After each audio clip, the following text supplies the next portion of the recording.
So இப்போ தமிழ்நாடோட hot topic வந்து Manimekalai versus Priyanka.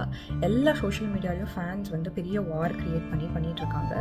So இங்கே வந்து யார் கரெக்ட் யார் தப்புன்ற மாரல் போலீசிங் பண்ண நான் வரல.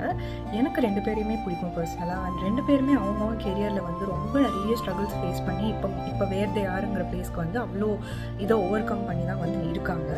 ஸோ இங்கே வந்து இப்போ மணிமேகலை வந்து இந்த மாதிரி ஒன்று நடந்துருச்சுன்னு சொல்லிட்டு அவங்க வீடியோ மேக் பண்ணியிருக்க ஒரே காரணத்துக்காக எல்லாருமே உடனே பிரியங்காவை பேஷ் பண்ணுறது வந்து எவ்வளோ சரின்னு எனக்கு தெரியலை. அவங்க சைட்லேருந்து அவங்க எதுவும் சொல்லலை. ஸோ ஒரு சைடு மட்டும் கேட்டுட்டு ஏன் எல்லோரும் கொந்தளிக்கிறீங்க எல்லோரும் ரியாக்ட் பண்ணுறீங்கன்னு எனக்கு தெரியலை. மோர் ஓவர் இங்கே வந்து media masons and production team போயிட்டு இங்கே வேறு ப்ரொடக்ஷன் டீம் வந்திருக்காங்க.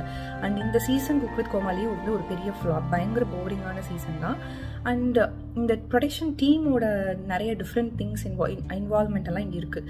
ஸோ இது எல்லாமே யோசிக்காமல் உடனே அட்டாக் பண்ணுறது, ஒருத்தங்களை அட்டாக் பண்ணுறதெல்லாம் வந்து அவாய்ட் பண்ணிட்டா நல்லாயிருக்கும்.